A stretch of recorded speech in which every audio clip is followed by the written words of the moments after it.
It's a question that chills every true crime investigator. Could Gus Lamont's disappearance have been orchestrated, not by a stranger, not by accident, but deliberately, strategically, by someone closest to him? Imagine a grandmother, a figure meant to protect, using her influence to send her grandson and his mother far away, far from his father, Joshua Lamont. Why? And to what end? The official story leaves gaps wide enough for speculation, wide enough to make you wonder, was this child's absence simply misfortune, or a carefully calculated decision hidden behind family loyalty, fear, and control? Before we dive deeper, I need to ask you, yes, you watching right now, to do something. Like this video, subscribe, and comment below with your thoughts. Where are you watching from? What's your take on this mystery? Your engagement keeps cases like Gus's alive in the public eye, and that's more important than you might realize. When you look at the scale of this investigation, you realize just how serious and how heartbreaking this case truly is. Police have confirmed that the search for 4-year-old Gus Lamont has already covered hundreds of square kilometers of unforgiving outback terrain, land so wide and silent that even trained teams struggle to navigate it. They brought in aerial units, ground crews, mounted officers, drones, every resource that could help locate even the smallest sign of a child who vanished without explanation. Investigators took the heartbreaking step of draining a massive dam, moving millions of liters of water just to make sure no possibility was overlooked. And still, nothing. No clothing, no toy, no trace. And now the search has shifted again, this time focusing on 6 unfenced, unmarked mine shafts hidden between 5.5 and 12 kilometers from the homestead. 6 places that were never searched on foot. 6 dark openings in the earth that should have been mapped years ago. 6 reminders that even in 2025, a child can disappear into the outback, and entire landscapes can still hide critical answers. Police say these new searches may finally confirm what happened, or they may eliminate the last remaining places where hope still clings on. Either way, it's a painful truth. For a 4-year-old to vanish this completely, someone, somewhere missed something. Gus Lamont, a 4-year-old boy from South Australia, vanished on the evening of September 27th, leaving a remote family property eerily silent in his wake. He was last seen playing in a sand mound outside the homestead, under the watch of his grandmother, Shannon Murray. By 5:30 p.m., he had disappeared. His mother, Jessica Murray, was present on the property, and his father, Joshua Lamont, was at a farmhouse 2 hours away. What should have been a routine evening descended into confusion, anxiety, and an immediate search. Yet the official timeline raises as many questions as it answers. Key figures: Shannon Murray, grandmother and last person to see Gus; Jessica Murray, mother, present during the disappearance; Joshua Lamont, father, absent at the time; Josie Murray, grandparent whose presence and authority over the property complicate family dynamics. The official narrative suggests Gus simply wandered off. But when we examine the sequence, the geography, and the relationships involved, an unsettling possibility emerges. Could elements within his own family have influenced or even orchestrated his absence? Let's reconstruct the critical minutes of September 27th, minute by minute, with an investigative lens. 5 p.m. Gus is reportedly playing in a mound of sand outside the family homestead. He is visible, active, and supposedly under the casual watch of Shannon Murray. 5:30 p.m. Shannon goes to call him. He does not respond. Gus is now missing. At first glance, it seems a simple lapse, but multiple questions arise. Why was a child so visible suddenly out of reach? Why did no one hear him cry out during this half-hour window? Were there any verified witnesses, or do all accounts rely on a single narrative? Did the mother or grandmother have other interactions or phone calls that might explain the delay in reporting him missing? Behavioral inconsistencies surface as we examine statements. Some reports claim Gus wandered off spontaneously. Others hint he was coaxed or led away, intentionally or unintentionally. The exact sequence of oversight, who was where, is contradictory. Environmental factors further complicate the picture. The sand mound sits near uneven terrain, minor embankments, and open spaces leading toward the property perimeter. Visibility, lighting, and distance from the homestead create a scenario where movement could go unnoticed if someone intended it. 5 p.m. Gus is reportedly playing in a sand mound outside the homestead. His grandmother checks. He is gone. No cries, no signs of struggle. Nothing immediately explains his disappearance. From this moment, discrepancies emerge. Statements about exactly where Gus was, how closely he was being watched, and what each family member observed are inconsistent. Some accounts describe him as playing in one location. Others vaguely reference him moving toward another. Questions arise. Why did no one hear Gus call out or respond? How could 30 minutes pass without any indication of his whereabouts? If he wandered off, where are the expected footprints? Disturbed sand or movement through vegetation? The timeline continues. Police are notified and a search begins, but the area initially covered is limited. Early search efforts fail to locate any trace of the boy. When a child disappears, the first instinct is to search outward for footprints, for a tire track, for any sign that the world took him from the place he belongs. But every so often, investigators must also look inward at the small circle of people who loved him, looked after him, and were the last to see him. Here is a difficult, uncomfortable question we have to ask. Is it possible that Gus Lamont didn't vanish into the landscape by accident, but was moved deliberately?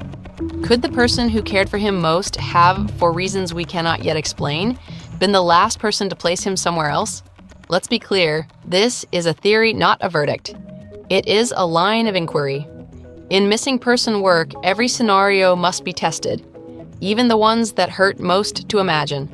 Step 1, opportunity and proximity. The grandmother was the last reliably reported adult to see Gus near the homestead. Proximity matters. When a child disappears within a short window of time, the people closest to that window are always important to a proper investigation. Step 2, motive or explanation. There are many possible reasons someone might move a child: panic, a misguided attempt to protect, an impulsive decision, or a plan meant to keep the child from perceived danger. None of these ideas means wrongdoing. They simply explain why an otherwise inexplicable disappearance might, in rare cases, be deliberate.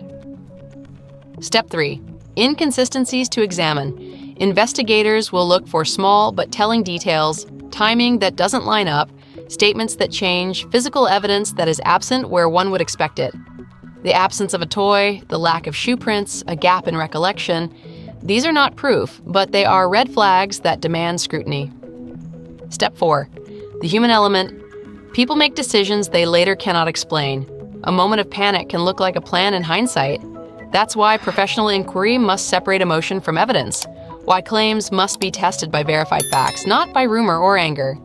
We ask these questions not to shame, but to seek truth.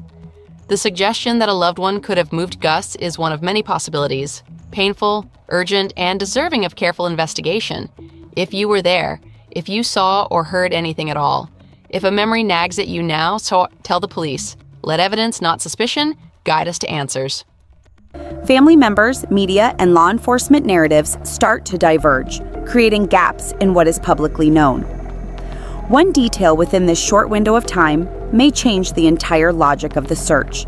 And it is this moment that invites a deeper look into whether the disappearance could have been influenced by strategic decisions, rather than mere misadventure.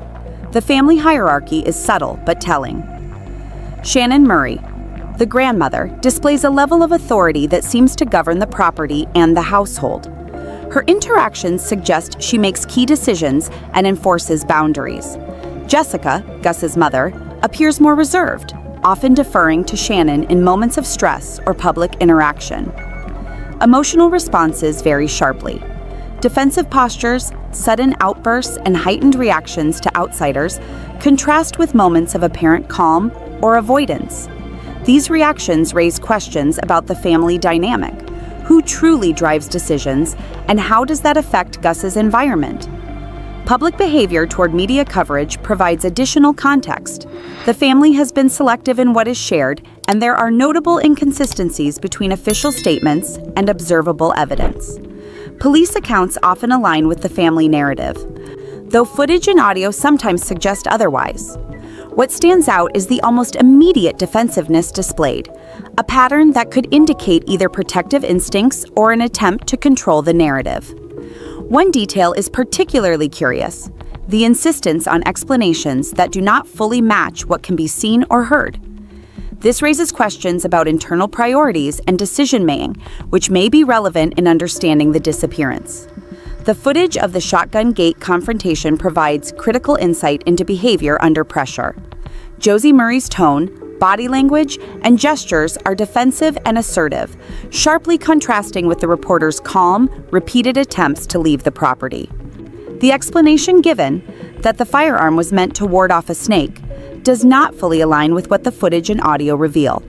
The repeated commands, the intensity of the voice, and the insistence on immediate departure suggest a level of control and authority over the environment beyond mere reaction to a threat.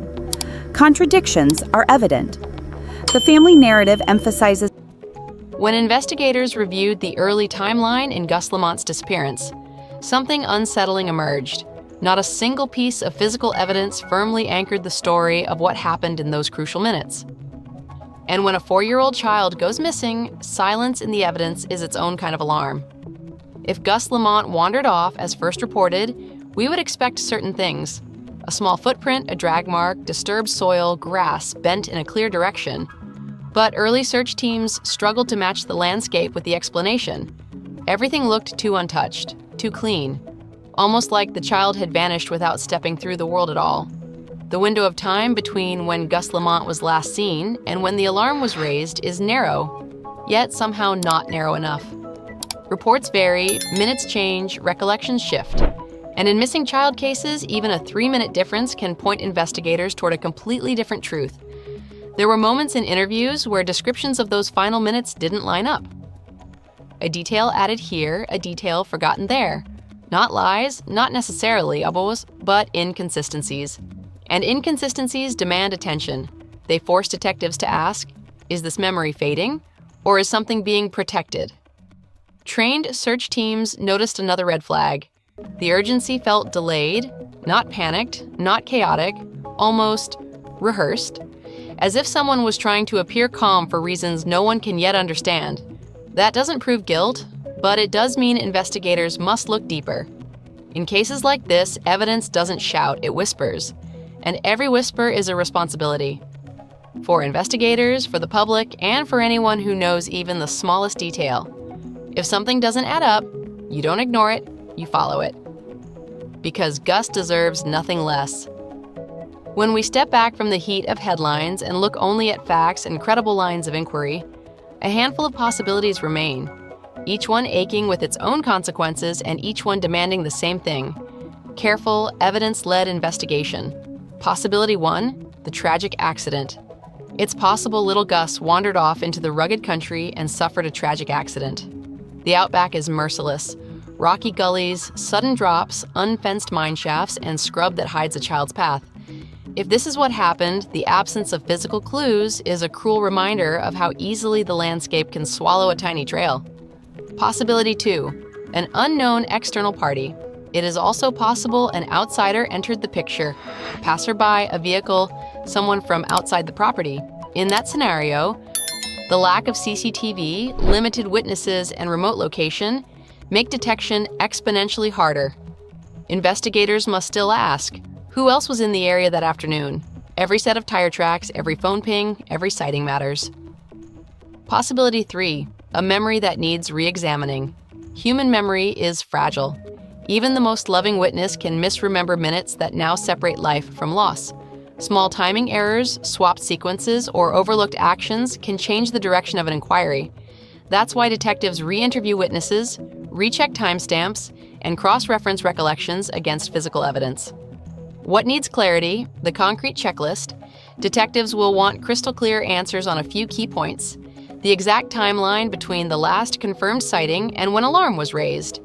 Whether every possible exit route from the homestead was checked, the presence or absence of personal items, and any vehicle or phone activity in the surrounding hours. They will revisit statements, re-examine the ground where a child was last seen, and search any shadowed spots, like those newly identified mine shafts, until those places are either eliminated or yield answers. None of these possibilities is comforting, but each must be tested fairly and fully. Accusation without evidence does a disservice to the investigation and to Gus. If you were there, if you remember a detail that seemed small at the time, now is not the moment for silence.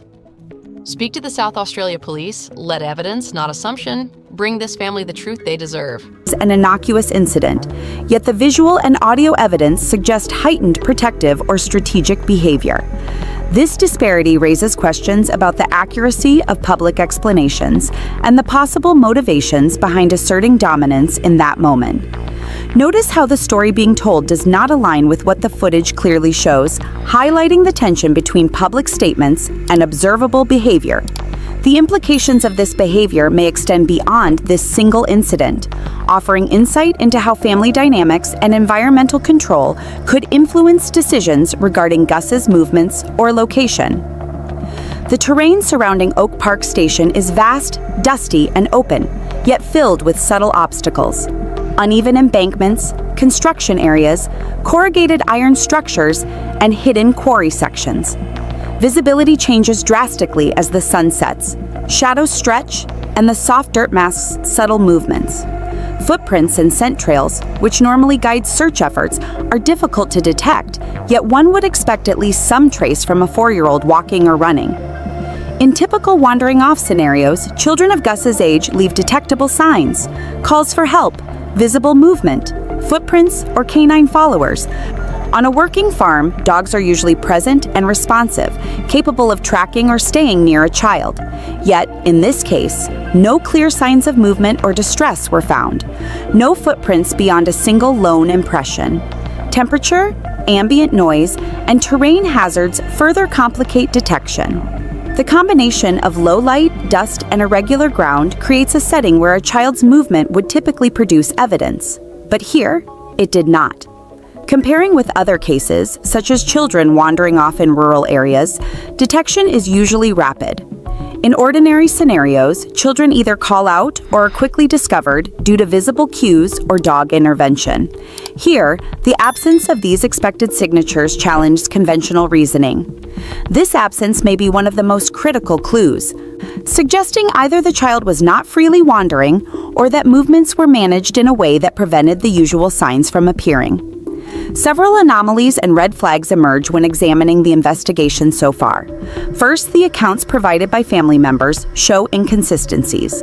Statements about where Gus was last seen, who had oversight, and how long he was unattended vary slightly but significantly enough to raise questions. Second, law enforcement's early adoption of the family's narrative limited independent verification. Immediate acceptance of the story and lack of aggressive early questioning may have constrained the search parameters. Third, the defensive response toward media inquiries is notable. The shotgun incident, along with repeated demands for reporters to leave, signals heightened stress and a strong desire to control the narrative. This behavior, while not evidence of wrongdoing, complicates understanding of the actual timeline and actions. Fourth, critical visual information was delayed or unshared. Early photographs of Gus, last seen images, and the layout of the property were not fully disclosed in initial reports, hindering public and investigative insight. Fifth, logistical elements remain unclear. The presence and role of dogs on the property at the time, the timing of drone deployments, and awareness of hazards like construction zones or embankments were either underreported or not acted upon. Cumulatively, these factors create an investigative environment where early assumptions may have shaped the entire response, limiting potential avenues for discovery and leaving the case vulnerable to unresolved questions. Even after weeks of investigation, several critical questions remain unanswered. First, the lack of footprints or any discernible tracks in the dust surrounding the homestead is perplexing. A child of Gus's age, moving across open terrain, would normally leave traces, yet none were recorded. Second, there is the question of sound. Why did no one hear Gus call out, stumble, or cry for help?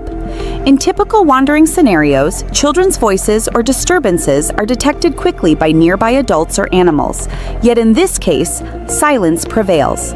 Third, the reaction to media presence raises concerns. Critical windows of 20 to 30 minutes are unexplained. Key movements, decisions, or absences in that time frame remain unverified, leaving room for multiple interpretations. Taken together, these inconsistencies heighten the mystery and suggest that even small, overlooked details could hold significant clues. When reviewing the investigation into Gus Lamont's disappearance, several potential missed opportunities stand out. First, the very starting point of the search may have been flawed. Was Gus truly last seen where authorities were told? Or was this assumption made too quickly, anchoring the search in the wrong location? Early errors like this can drastically shape all subsequent efforts. Second, the search area itself appears to have been misdefined. Initial efforts focused on a limited radius, and while that radius expanded later, crucial early hours may have been lost. Time-sensitive factors, such as the child's ability to move or environmental hazards, might have been underestimated. Third, the terrain itself could have misled investigators. The property's uneven ground, construction areas, and complex building layout create natural blind spots where a child might have been hidden from view. Even if nearby, early visual and drone searches may not have accounted for these obstacles fully. Fourth, early assumptions about Gus's behavior, whether he would call out, stay close, or wander in predictable native gaps. Missing or withheld information can prevent both police and the public from forming a complete understanding of events. Ultimately, this case isn't unsolved simply because it's complicated. It may be unsolved because the investigation began from an incorrect premise and was constrained by assumptions that never faced serious scrutiny. As we look back over the events surrounding Gus Lamont's disappearance, one haunting question remains. Did the real answer lie in those first crucial hours before narratives were formed and perceptions hardened? The missing footprints, the absence of calls for help, the defensive reactions, and the unanswered questions about family dynamics all combine to leave a lingering sense that something vital may have been overlooked. This case reminds us how easily an investigation can be shaped by assumptions, incomplete information, and the stories people tell. Every detail, every moment, every choice matters. And in a case like this, where so much is unresolved, public scrutiny is not just important, it may be essential. So I turn to you. What do you think really happened? Could there be a detail everyone else missed? Comment your theory below, share your perspective, and please like and subscribe. It keeps this case from fading into the background and ensures the search for answers continues.